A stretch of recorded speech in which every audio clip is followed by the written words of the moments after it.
মানুষই চুল ঐতিহ্য ধরে রাখছে।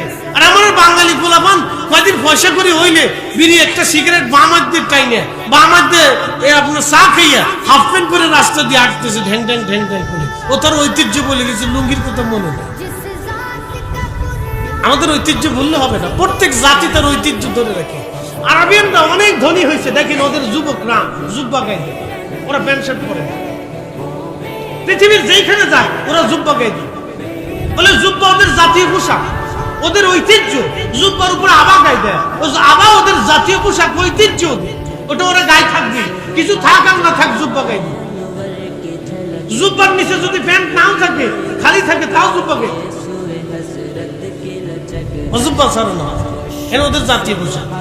আফগানিস্তানে দেখবেন ওরা মাথায় পাগড়ি বাঁধে আর ওরা পাঞ্জাবি গায়ে দেয়, এটা ওদের জাতীয় পোশাক, ওরা কখনো ছাড়ে না।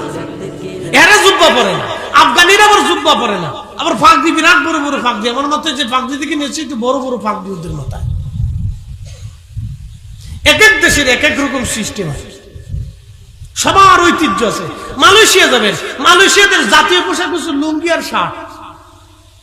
লুঙ্গি আর শার্ট ওদের জাতীয় পোশাক, ওরা প্রেসিডেন্ট পর্যন্ত লুঙ্গি পরবে।